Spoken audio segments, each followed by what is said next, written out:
Alrighty, hello boys and girls, how's everybody doing? Just thought I'd take this time to do a quick, or semi-quick, video on the new Juggernaut edition that is coming up. Look at that, they were all in sync. I'm gonna lay down some mines here. It is Nightmare Zone, so I thought while we talk, it might be useful to a little bit of protection. Not much left of that. No more of that. Let's see, let me get situated. Fire in the hole! And we'll get up to a safe space. And then we can Nobody make fun of me through the patch notes. See what sounds good and what may not sound so good. Although I will say this, a lot of it does seem to be good stuff. Can I get up here? Yeah. Alrighty.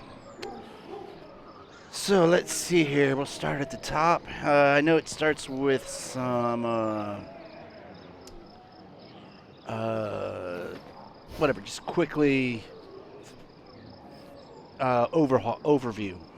Quick overview of what's going on, and let's see what we got here. Some highlights of the many visual and gameplay improvements included the Juggernaut edition. We created a brand new map. We knew that. We completely rebuilt the post-tutorial experience to better teach players the key facets of playing the game. We knew that, but that's also what I'm very interested in, because I do plan on doing this new tutorial to see, one, how good it is at teaching new players the game, and two, what is still a valid strategy or technique and what may have become obsolete. A new category, heavy melee weapons, we knew that reward players skill and timing. Not very enthusiastic about that. Don't really care, to be quite honest with you. But I will give it a shot, give it a try, see how it is. You never know, I might end up liking it.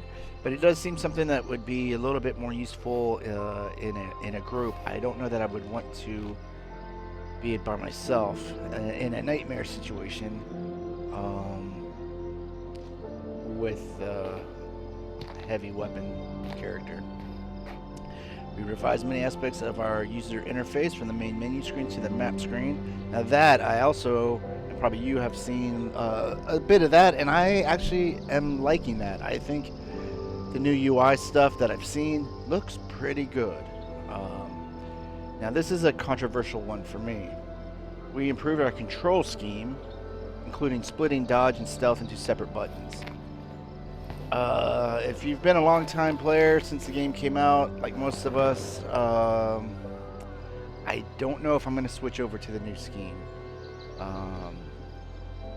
In fact, this is one thing when I first heard about splitting the dodge and stealth, I was like, okay, well, what can they do? Because something else is going to get doubled up, and I'm not saying that it will never change to the new scheme, but I'm not going to do it day one. I'm going to stick with the old scheme for a while.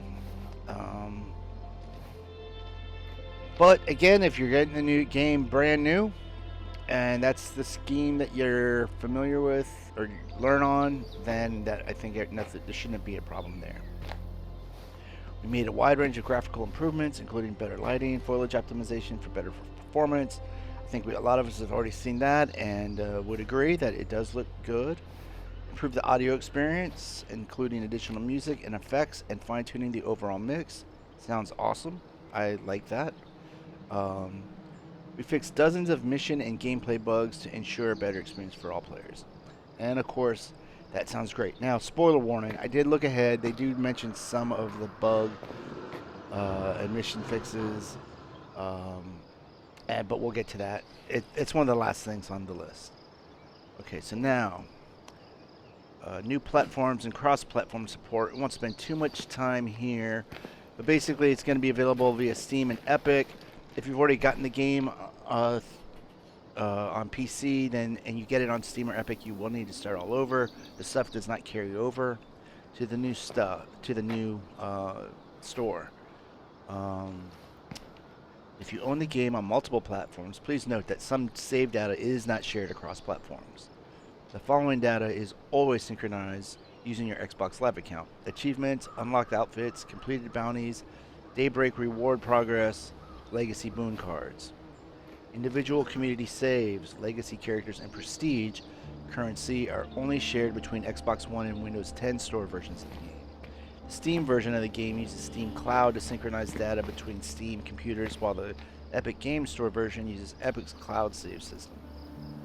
By the way, Chief, if you are listening to this, Chief Fluffy, one of my subs, I know you're getting it on Steam, and I know we talked about playing together to get you some of these, I guess, bounties and such, but definitely we want to do some Daybreak together in your Steam version. The game supports a long list of achievements on both Xbox Live and Steam, including 7 new achievements arriving with the Juggernaut edition. The Forest for the Trees, starting a base in the new map. Sounds easy. The game is afoot, accepting your first bounty. Sounds easy. Bounty Collector, completing 5 bounties. Collect them all, completing 25 bounties. Which is interesting because they rotate. So I'm going to guess there must be a maximum of 5 groups of bounties. They're themed. The bounties are themed. So maybe they're going to keep it like at 5 current ones, and then they'll just keep rotating old and newer ones into those 5. It looks good on you though. Unlocking an outfit with a bounty. Howdy, howdy, howdy. Killing zombies with a revolver while wearing a cowboy hat. 88 miles per hour. Hitting top speed in a sports car while wearing a puffy vest. The last 2 are kind of specific. Alright, looks like we got some zombies. I'm going to let my crew handle it, see how they do it first. The bounty-driven achievements are retroactive if you already satisfied their requirements. So that, for old-time viewers, may be already done. Okay, let's see. Let's get into here. Sounds like a big boy.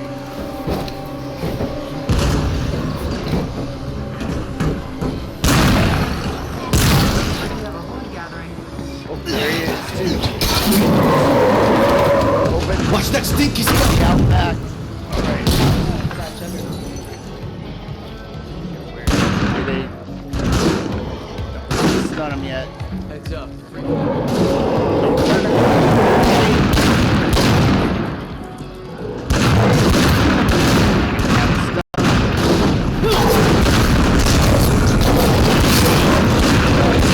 Else that we already knew is all the DLCs are to be included.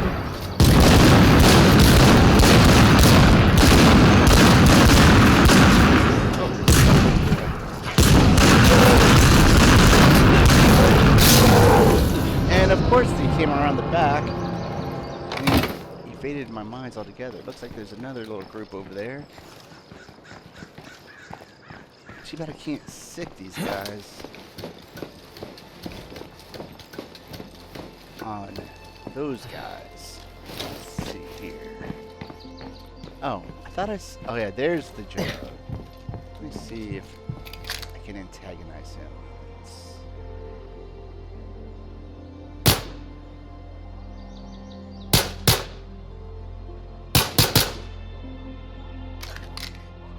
No sense wasting bullets.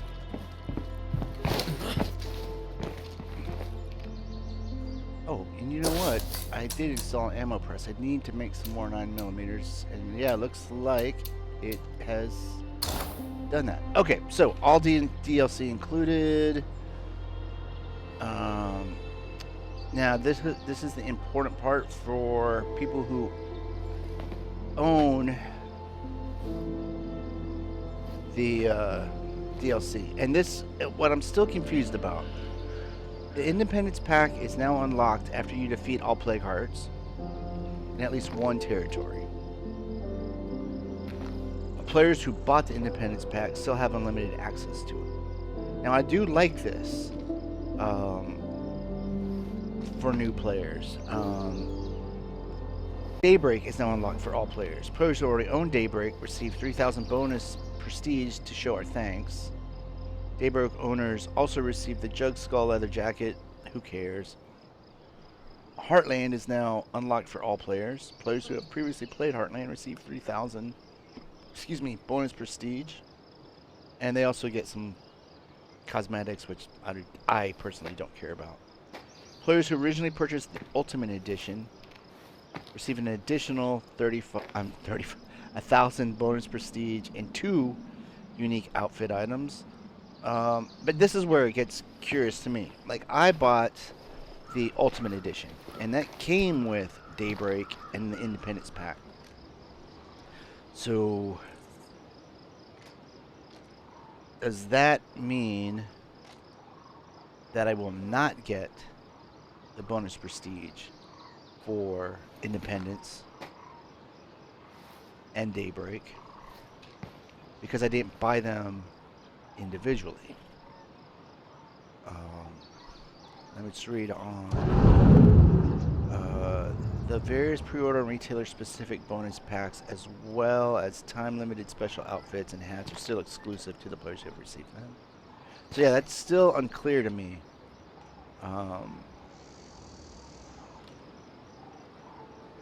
Yeah, because see, it's like players, and then it gets italics. Players who bought the Independence Pack. Oh, well. Then it says players who already own Daybreak. Because see, I paid for Heartland like everybody else that got it. So definitely those 3,000 are mine. I mean, I'm really curious to see if I'm going to get that other 4,000. Well, other 3,000, because I guess since I own the Ultimate Edition, that's a 4,000 prestige is definitely mine. The new map, Providence Ridge. And we're not going to go through the whole thing there, but we'll do the bullet points. Providence Ridge features 5 new bases to claim for your own. We used environmental storytelling to provide subtle and not so subtle hints about the nature of this town before and during the outbreak. I like that. The map introduces more verticality than previous maps with significant elevation changes from one region to another. I like that. Keep your eye out for our town mascot, the flannel-clad Sasquatch known as Shaggy Jack. He may turn up in some unexpected places. Someone's shown up unannounced. Want to hear them out? And speaking of unexpected places, Providence Ridge has some secrets hiding off the beaten path. Those who search may be rewarded. So that I'm gonna guess those are perhaps those rare weapon cases, and that they may or may not. Well, I actually, spoiler, I don't know. Well, we'll just wait till we get there. But there may or may not be new weapons. I'm guessing, or maybe. And something else that I think would be cool is if it wasn't necessarily weapons, but maybe. I know they're not going to give us prestige, but that would be cool. Prestige and or influence to be found in tucked away places. Oh, there we go. I was going to say, I don't get no plague samples from that guy. Let's get over here to our bullet press before we carry on. Remember that job you were doing? How's that going? No, I don't. Let's see, it's only 4 for 55. I like that. All right. Fire Watch. Oh, the new bases. Providence Ridge has 5 different bases for players to choose from. Each base features special design twists to make it feel different from the bases we've built for prior maps. Blah, blah, blah, blah, blah, blah, blah. Firewatch Fortress. This cozy fortified base is built around a Firewatch tower and features its own survey point, built-in beds and infirmary. It's designed to be a great starting base for new players with just enough room to explore customization before you're ready to move to a better home. And I was gonna say, I kind of knew that was gonna be the starting base. And then Rusty Rosie's fortified truck stop. This medium-sized base comes equipped with a secret distillery, auto shop. Oh, wait a second. Secret distillery in the kitchen, an auto shop that teaches mechanics skill, and built-in fuel storage that doubles as a watchtower. Reports indicate that a strange supply drop landed here a long time ago, but has never been opened. What's up with that? This base is great for the mid-game experience, as its central location allows easy travel throughout Providence Ridge. Let's make another batch here. And you know what? I'm pretty sure I have a Yeah, I'm out for a bit. lot Don't of die. ammo. I've been storing it just for a day like today. So let's go ahead and shoot that in.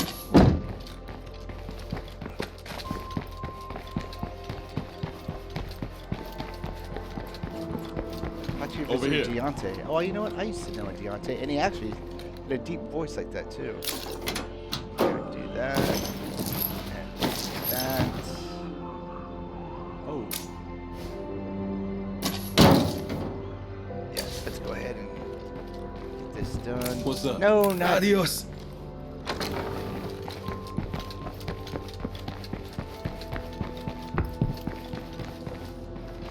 Before I lose some. That should be perfect. Put us at 30. I mean, as far as Can't carry that.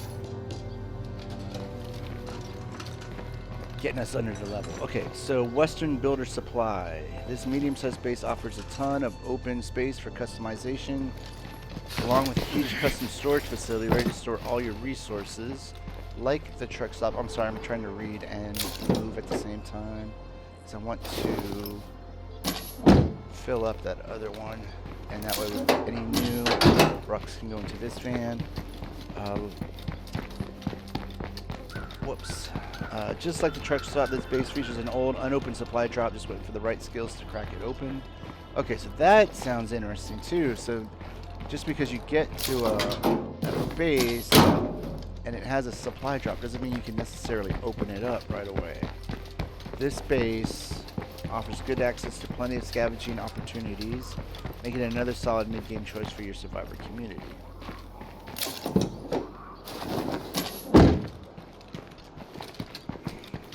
Prescott Fire Station. This large base offers a suite of unique built-in facilities unlike any other. And this one definitely has caught the eye of a lot of us, I believe. I think this is the one that's got the bell. I can't tell you how nice it is to walk into friendly territory. Yeah, I paid at the office. That can distract. You know what? I think this will be fine. The zombies during a siege. Let's read on. A fully upgraded workshop that reduces the parts cost of everything you build or repair. A fighting gym that also teaches the medicine skill and upgrades to provide passive injury recovery. Now, I'm a big fan of the fighting gym. And you can also install a mod. You know what? While we're here, let's go ahead and do that. Because this has a built-in fighting gym also. And then I've got a mod, which is these free weights that add a +10 max health. There's also a mod, let me see if I can find it. Here we go. Install all-in-one workout, and that's +5 stamina, +5 health. And you can level up your character's fighting skills, and I believe if you have the right skill, you can also upgrade their cardio with that. It can be kind of expensive in the Nightmare Zone, and then once you have all your characters leveled up, the only real benefit is that health and stamina bonus, which you may or may not find to be useful, but I like it. Where was I now? Whoops. A scout tower. Wow, so it sounds like a lot of these have built-in towers, allowing you to have 3 no ammo cost guards and offering a radio command to scout nearby territory. A fully upgraded firehouse kitchen that includes food storage. Interesting. Utility room that provides both power and water to your entire base. That is very interesting. Lundegard Lumber Mill. This large base is the first home site in the game. Oh, this is the first. Oh, I thought that first one was. Oh, wait. The way they have these sentences broken up. Okay. This large base is the first home site in the game to include 5 large facility slots. Not the first base in the game, home site in the game. This creates massive flexibility for players choosing to explore different base building strategies. I love that. Now, how good that will end up being, we'll have to find out. But I'm loving that they are doing this. I don't know how long you've been watching my channel, or if you have ever watched my channel before, but if you have, you know that I am somewhat critical of Undead Labs, but it's a criticalness that comes out of love of the game. And but then that being said, when something that deserves praise, I am also easy to give it, and like that deserves praise. Thank you, Undead Labs. Well, you construct an enormous garden complex to grow massive quantities of food and meds. Will you cycle through leaders until you've built all 4 leader facilities? Will you build all 3 different upgraded barracks? We look forward to players posting their awesome ideas on how to fill this space up on social media, blah, blah, blah, blah, blah. I like it. See, this is something that has seriously been missing in the game so far, is adaptability of your base, because you are very limited into what you can do.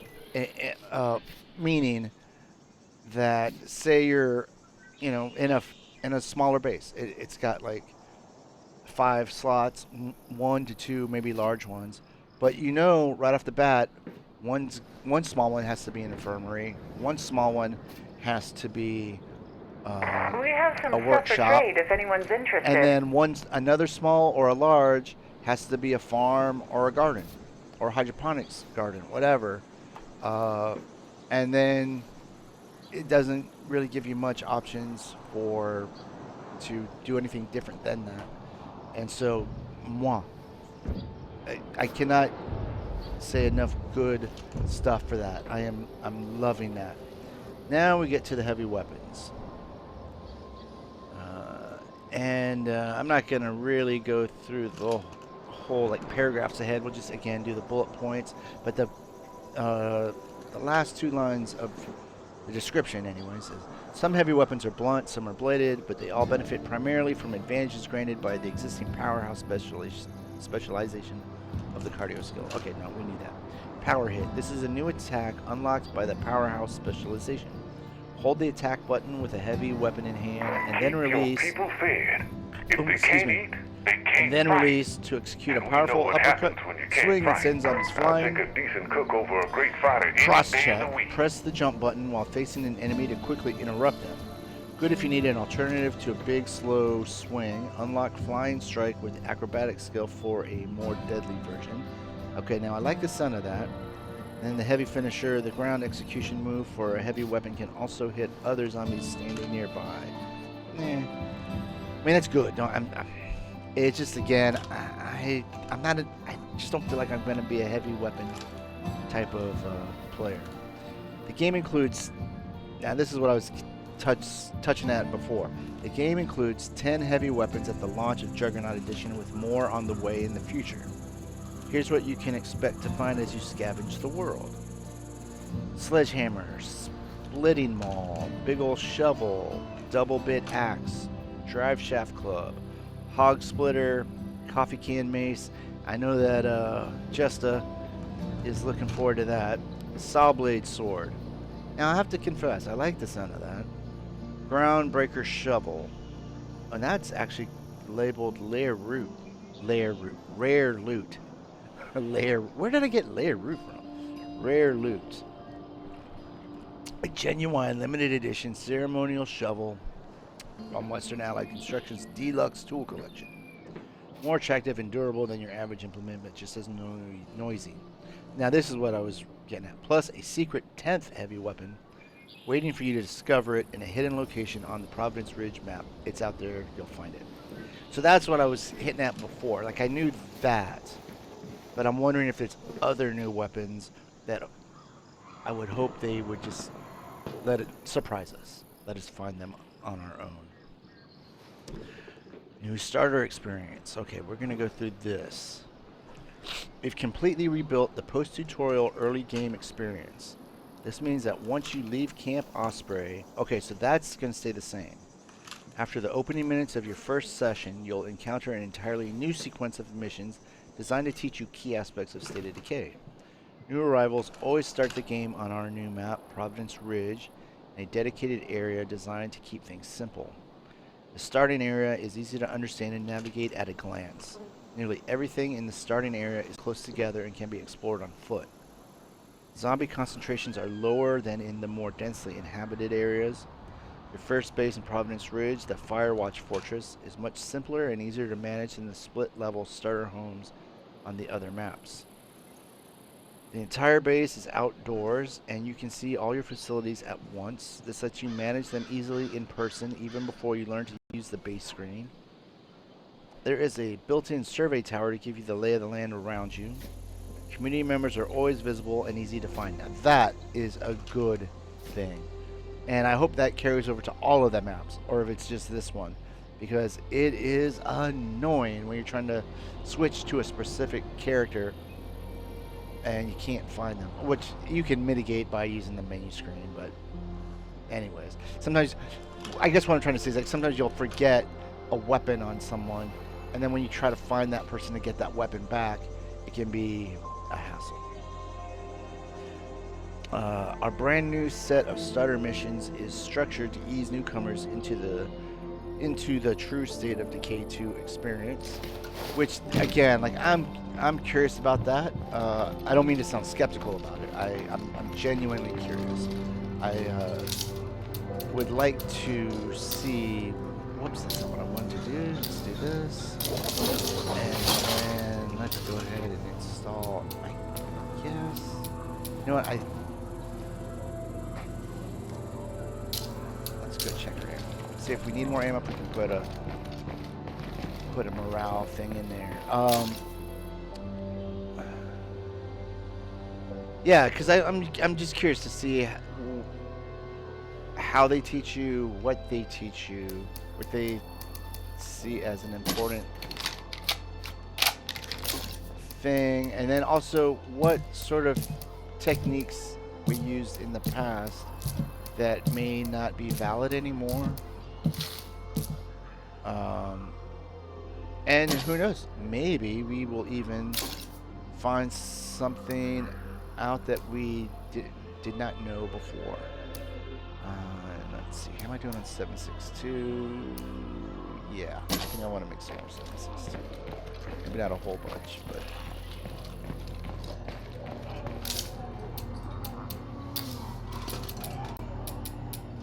wait, that's not gonna be it. This might be it. Yes. Alright, we'll give that a few minutes to install.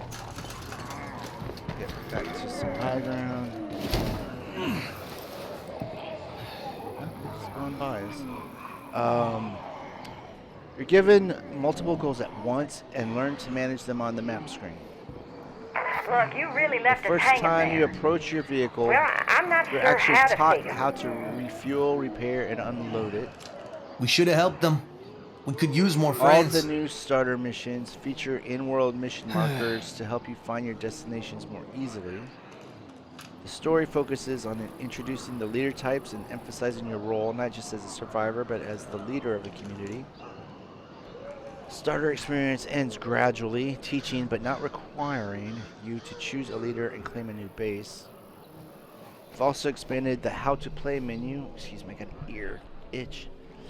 The how to play menu with more teaching and explanations. Each leader type, for example, now has its own tutorial screen.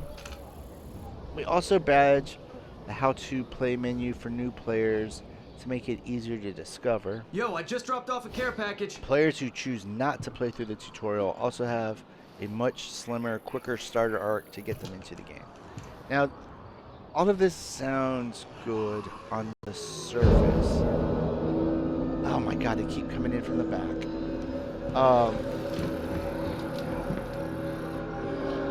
But I'm just curious.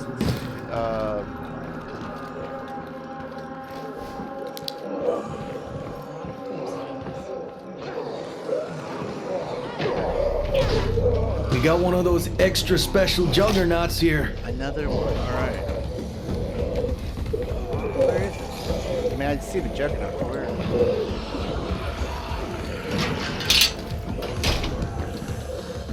Actually, that's not good. Let's go this way. Come on, Mr. Juggernaut.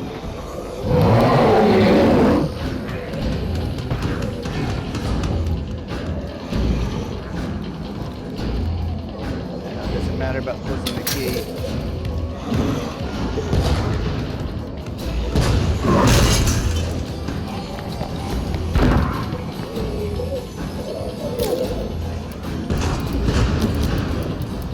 Busted up.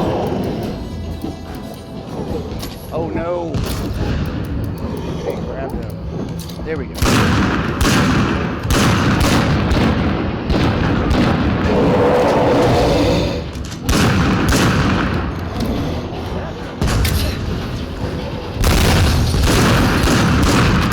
Fire in the hole!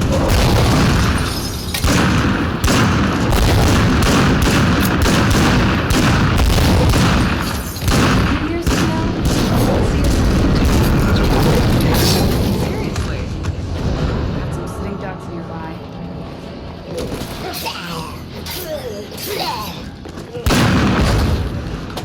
No, I'm just curious to see how Here. these new missions are going to be. Another one? Where is it? No. Oh, there he is. Oh.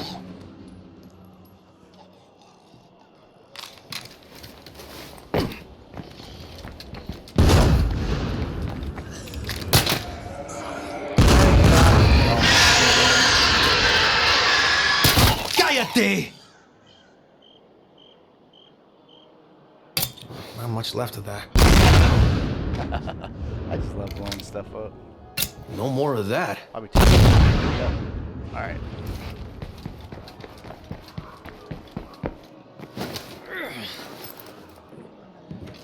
But who knows? We'll have to get there and just play through them and see what that's like.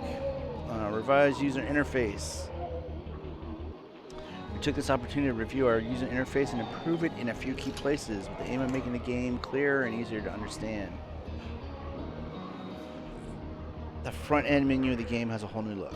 Okay, before we go further, and I got distracted, I know what I was going to say about the tutorial and all this other stuff. I did not find the game. Okay, back up a little more.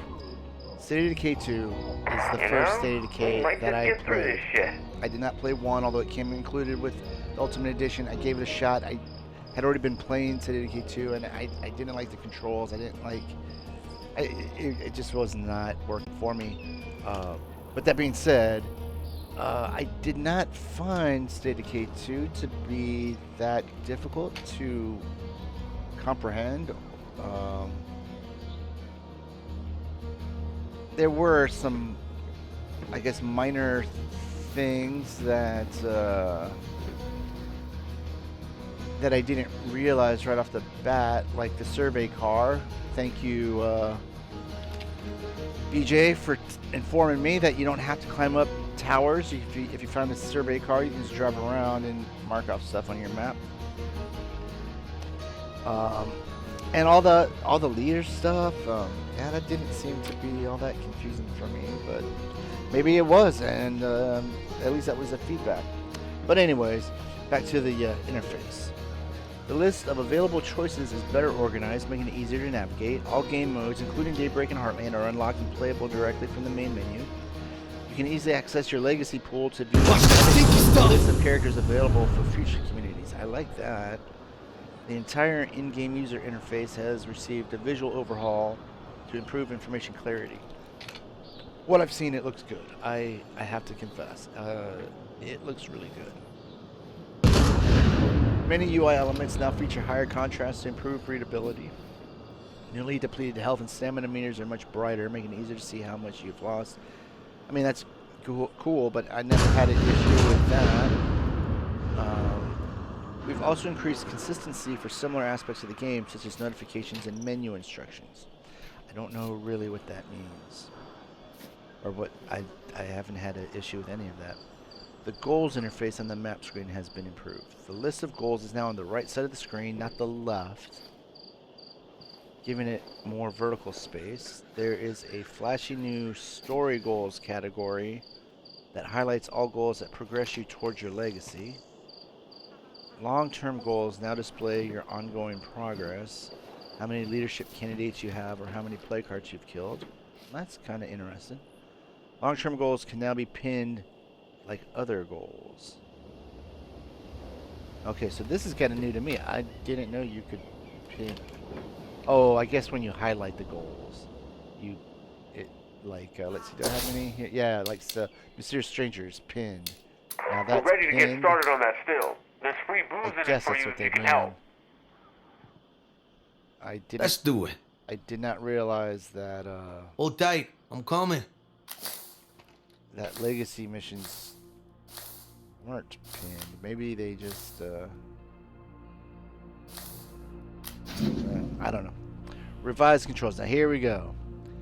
Based on our observations as well as feedback from players, we made some changes to the default control scheme. We think these changes make gameplay smoother and more intuitive. New players will automatically be assigned this new control scheme, and existing players will retain the older, familiar control scheme, though we can encourage you to try out the changes.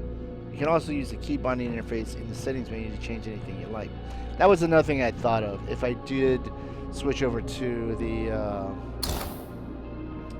new control scheme and I didn't like it, I've got this Elite controller that I could just, I guess, remap my stuff to the old way, because I don't think you can go back once you've switched over.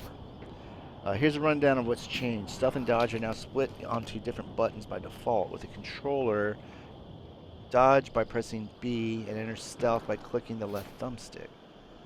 With a mouse and keyboard, tap dodge by tapping C or the middle mouse button and enter stealth by tapping control. This pushes grapple onto the X key. Note that with the new prompted finishers, grappling to finish zombies is no longer as critical. I don't know what that means. Splitting those two actions has had a cascading effect on the controller. Flashlight has moved from clicking the left thumbstick to up on the D-pad. Radio has been removed from up on the D-pad. Is now accessible only by opening the inventory down on the D-pad and pressing RB. See, that seems kind of strange to me, but what do I know? We've also made some other changes on the way controls work. Vulnerable zombies now prompt you to finish them off by pressing the interact button. The existing quick finisher key also still works. Players using a keyboard can reload while not aiming. Players using controller can now scroll through their consumable items in both directions using the D-pad. See, now that's one thing. That's a change I made already. This has pushed the emotes interface onto a click of the right thumbstick, T on the keyboard. You can now break out of stealth by holding sprint with most survivors. Parentheses with most survivors. So I guess some survivors you can't do that. Oh, here we go. Survivors with the stealth skill still go into a stealth sprint instead. Ah, gotcha. We increase the responsiveness of the right thumbstick when aiming a weapon. We increase the responsiveness and fluidity of walking, running, and sprinting. Note that we still offer key binding tools in the settings menu to any players who would rather play with slightly or even dramatically different controls. Graphical improvements. Lights. We perform an extensive lighting and post-processing pass on the 4 existing maps. Vehicle lights materials and VFX is received a what feeling visual happy is overhaul to like. improve appearance. Functional brake and reverse lights added to all cars. Thank you. Yes, I've been wanting that forever. We performed a visual pass on bloom and lens flare. Lens flares now appear on the Xbox, not just the PC. See, I thought I had that already. Lens flare and bloom thresholds were adjusted to reduce cases of blinding light on the tops of cars. That's good. We reduced the overall intensity of lens flares. That's also good. We Almost improved forgotten what screen good times space, felt like. ambient occlusion. Nice. Which I believe is sound. Like if there was something going on behind the building, it would sound kind of muffled. As opposed to something being right here in front of us. We reduce color banding in low light situations. I do remember them talking about that in the last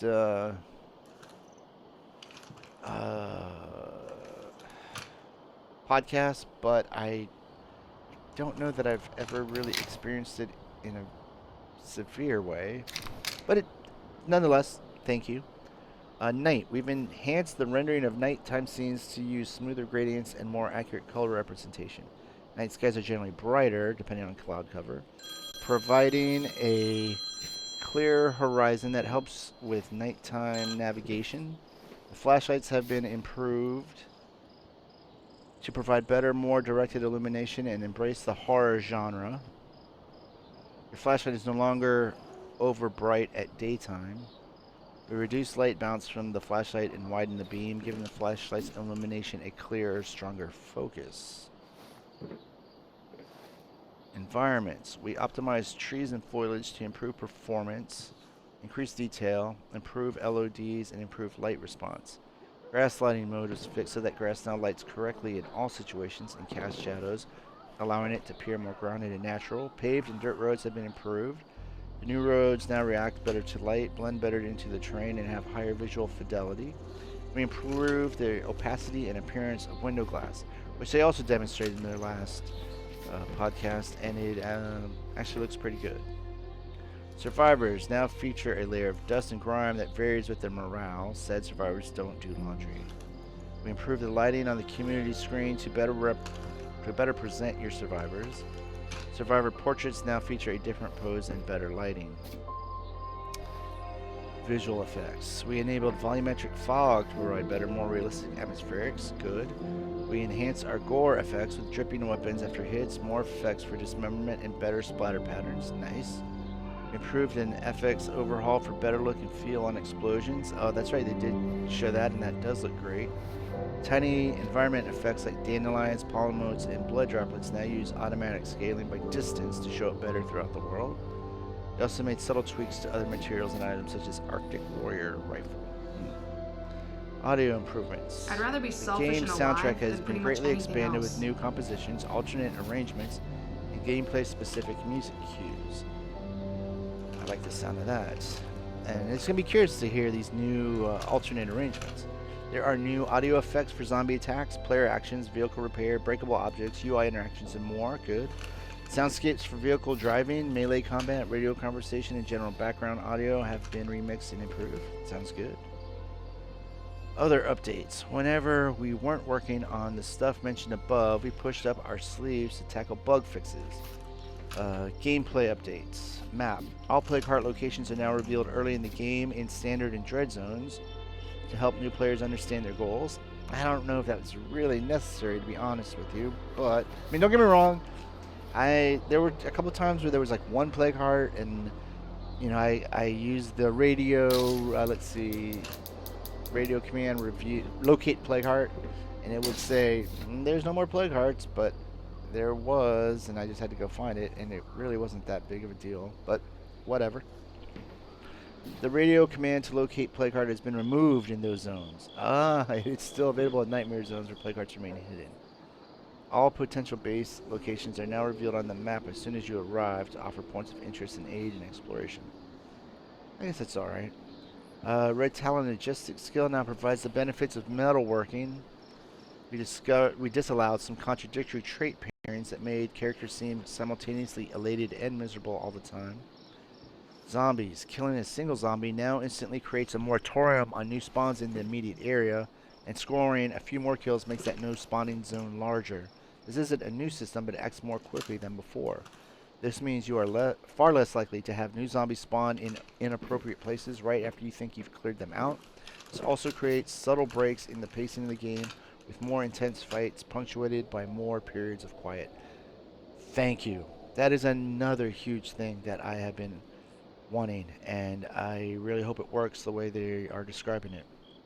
We've also increased the size of the safe zone around your base to make it calmer for you and your allies, but only slightly to avoid breaking sieges. That's fine. If I can have a freaking conversation with somebody and not get interrupted every 5 seconds, that would be awesome. Items and scavenging. We've improved the behavior of fallback loot to reduce the likelihood of nonsensical items dropping in fuel storage, military storage, utility boxes, and chemical storage. The base chance of finding an empty container while scavenging is now 1 in 30, where it used to be 1 in 10. I mean, that's fine, but it's a zombie apocalypse. I didn't mind several empty containers. Descriptions of hiking packs no longer claim that they are low profile when clearly they are the size of a small car. Soda can bombs now behave like pipe bombs when thrown into water. Their fuses are extinguished and they do not explode. Did not know that, but I never tried to throw pipe bomb into water. Weapons and mods. We buffed the someone was telling me about this. We buffed the impact value of suppressors. At close range, they now do as much damage as before Update 14.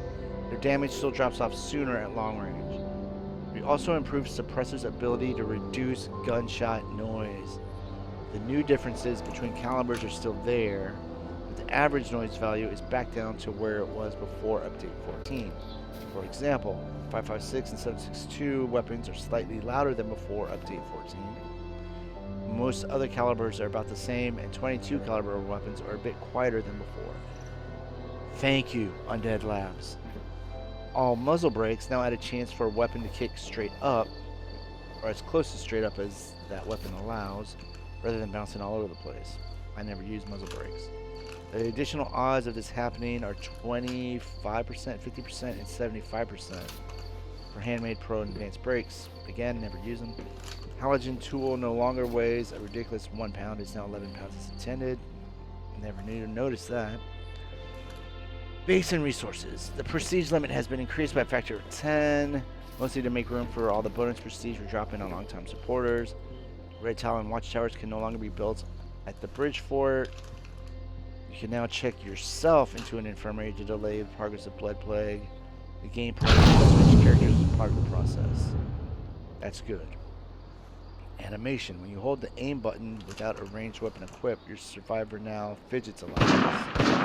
We improved ladder climbing cameras and interactions with playing as a female survivor. Yes, that's cool. I get the ladder climbing camera, but I don't get the playing as a female.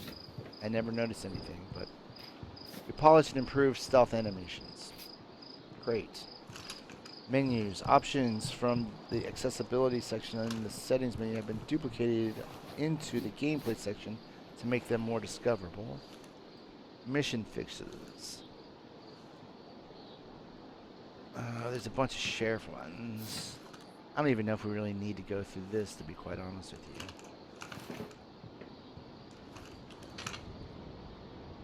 Because we are getting kind of a little long here. Oh, here you go. Enclave missions. The Arsehole Enclave, who demand resources from you before going hostile, can now be successfully refused. The Medical Enclave, who asks you to set up a clinic, can now complete their arc if the surgeon dies. We fixed AI inconsistencies in the Auto Mechanics Enclave that were preventing them from being helpful during the siege. Now that's a good one. The Apprentice shouldn't awkwardly rejoin the Auto Mechanics Enclave at strange times. That's good. They also allow you to bail on the food finding mission before finding food and be less likely to be sitting next to said food when they ask you to find it. That's a good one. The truck should no longer be silly close to the Auto Mechanics Enclave's home. Good. The Booze Enclave's still life mission should now require the same number of parts, no matter if you're kind or mean to the drunk character. We got a few too many Another one I infestations, didn't I notice think. before.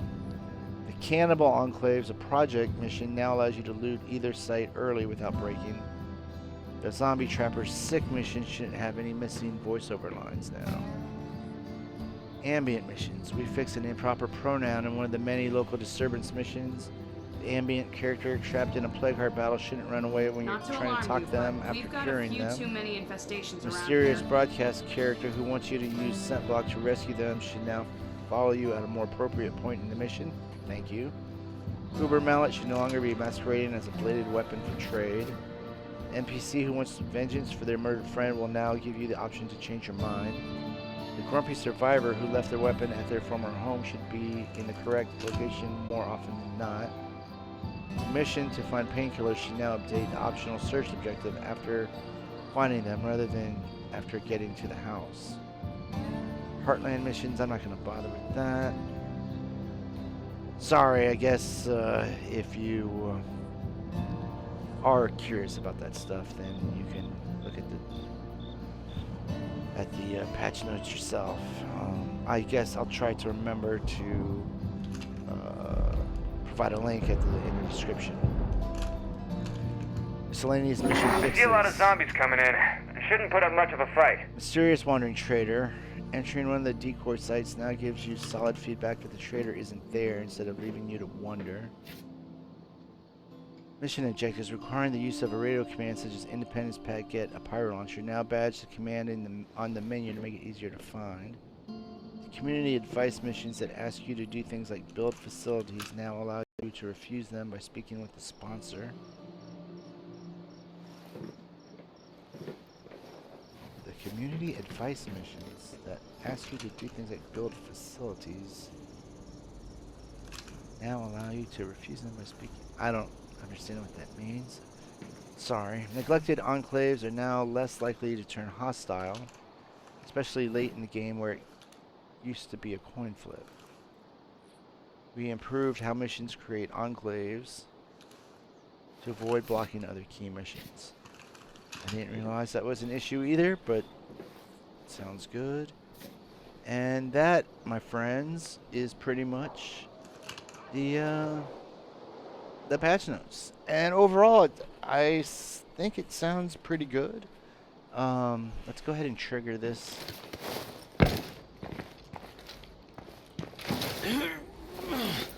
If I can. We got a fucking army of muertos coming in any second. And yeah, overall, I think it all sounds really good. I am excited to get started with it. I do have the fear that it will sort of, once the newness wears off, it'll just be sort of the same issues of doing the same things over and over again. But We've got zombies at the door! but I am hopeful for it. I hope there are still some surprises they aren't telling us. One that I don't think they're going to do, but would be if they give us a fourth community slot. That would be pretty Can't cool. go on much longer.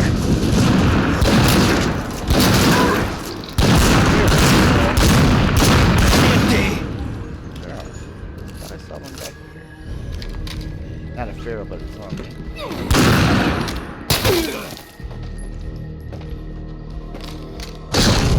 Supplies. Some are trapped by a bloater.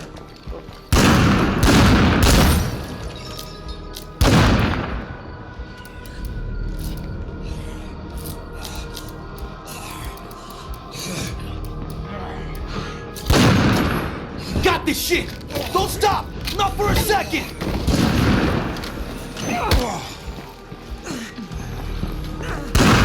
And then let's see here. Let's get through this siege. Doesn't look like it's going to be a very big one.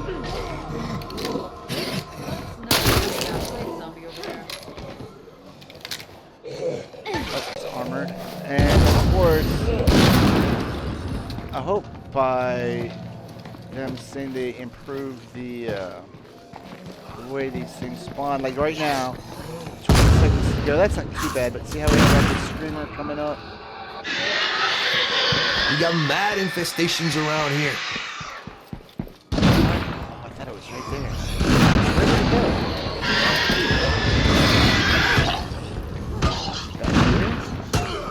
go? Whoa! Check out the freak. Keep fighting, amigos! Oh, there it is. Oh, like stuff like that. I had it.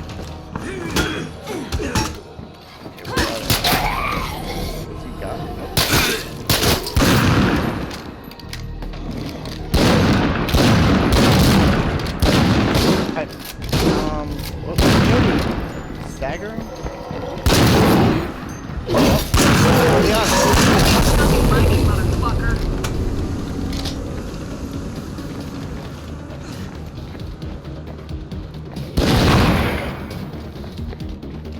One more win for Team Alright, Human. looks like we did it. Alright, so thank you for tuning in and watching this video. Leave any thoughts about the new